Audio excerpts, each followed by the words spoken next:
Good morning, folks. I'm about to start cooking. Today is Thursday. We all bring a little bit of food to Harvey Ward, our gastro ward. And at 12:30, we have got Gut Club, and Federica is presenting today How to Manage High Output Stoma by Jeremy Nightingale from St. Mark's Hospital. Good friend, world expert on high output stoma, St. Mark's solution, etc. But remember, always start your day with coffee.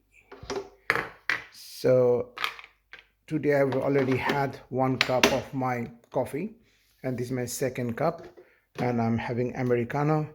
But my favorite coffee is this one, which is Italian stove top. I bought it from airport in Rome.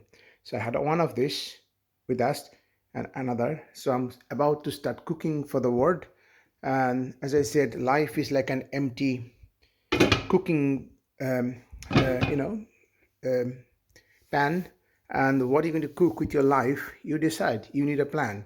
And my plan today is to marinate this chicken with yogurt and lots of spices and then cook the chicken.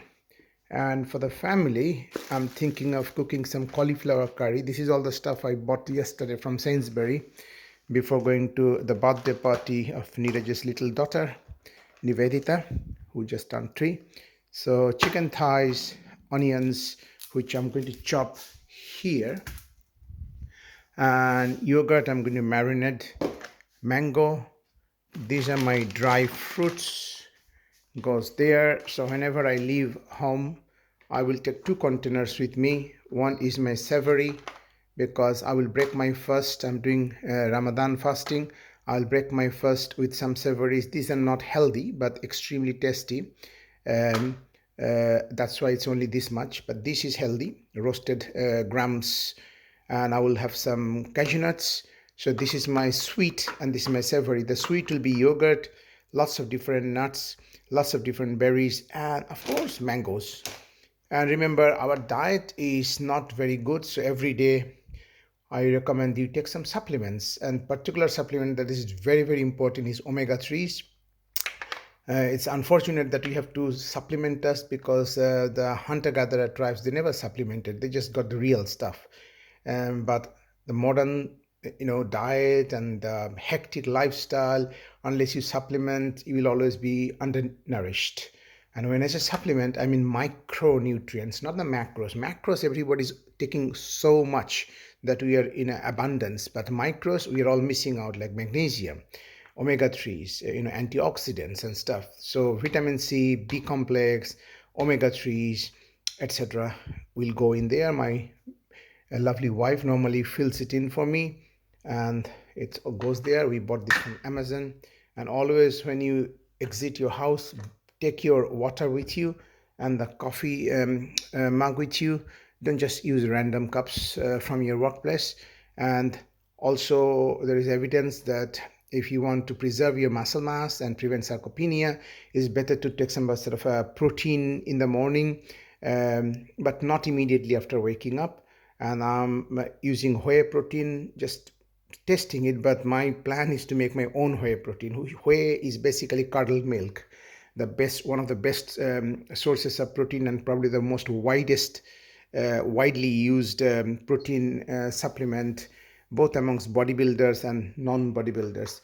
And my recent favorite is green tea, matcha green tea. This is ceremonial Japanese tea, and this is a bit expensive, but matcha green tea has got a lot of health benefit. It's called TCPC. There's a chemical which is important. And I'm just going to start making my coffee.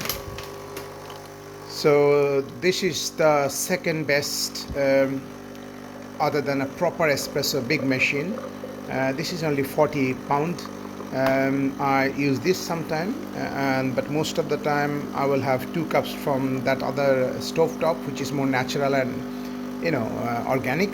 But I will probably have not more than 3 cups of coffee every day. But this has to be proper coffee. I don't understand why people drink decaffeinated coffee. What's the point of having those?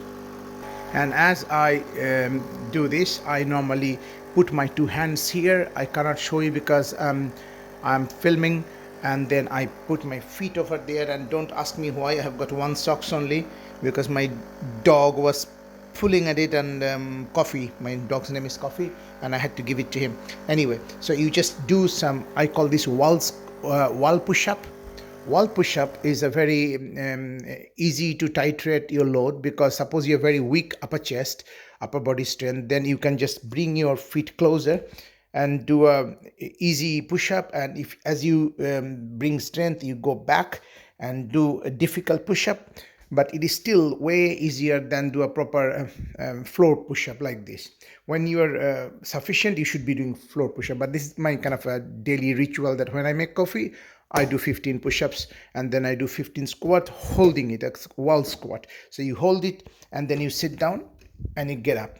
This is the minimum thing you can do to preserve your lower portion body strength, and this upper portion. So 15, 15, and do some stretching. Now, what I'm going to say, and try always to use real ginger and real garlic, not like a paste.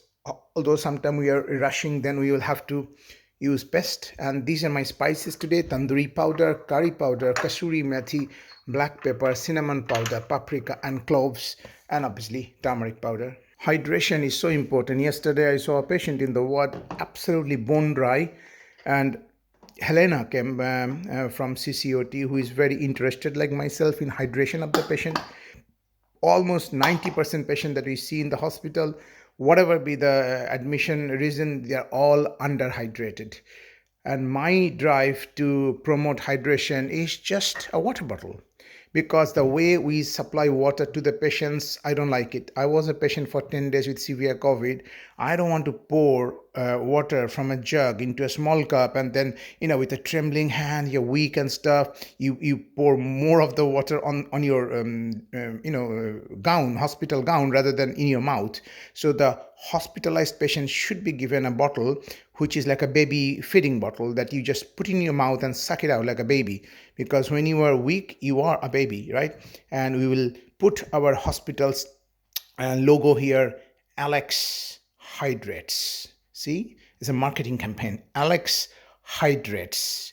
Sip frequently, and then we give some encouraging messages here, like, well done, you're halfway through, okay, that's your last sip, well done, something like that. I've seen it in some Amazon bottles to encourage drinking.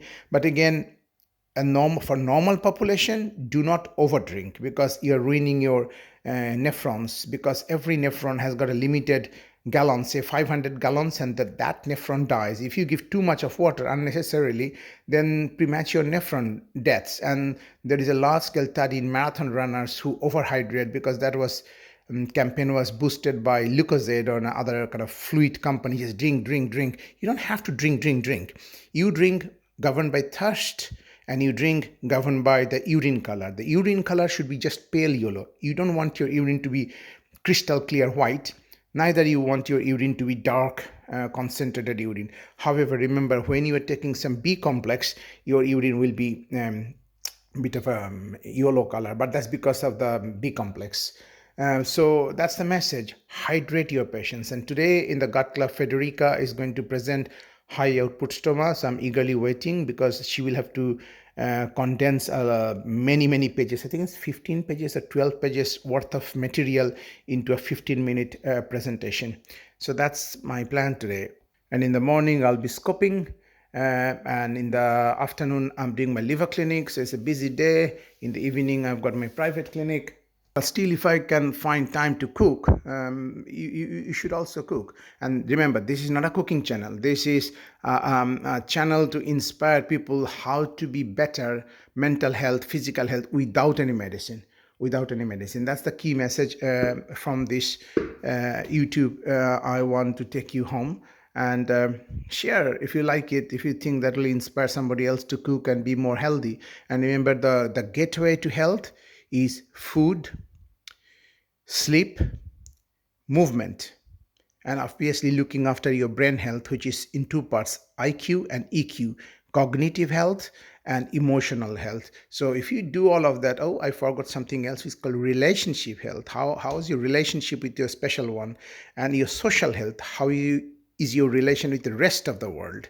And then your financial health, because if that is bad, it is going to make you worry, and then everything else will suffer. So you need to have a reasonable financial health.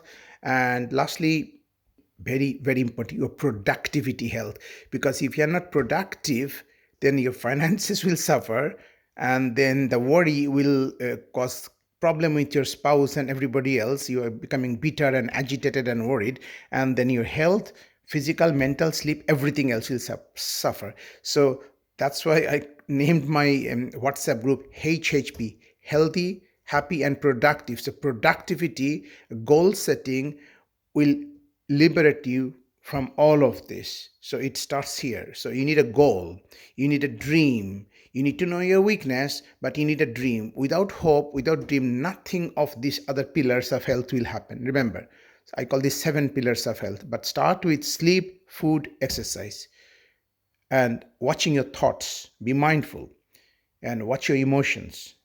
Allow, accept negative emotions. Don't deny negative emotions, but see why that happened and what you learned from the negative emotion. You just need to change the lens of your experience. So whatever comes in, world will throw negative stuff at you, and it is okay. But how you see the negative stuff. Yesterday I saw a patient who unfortunately had leiomyosarcoma, but patients, I see the fear of death in her face.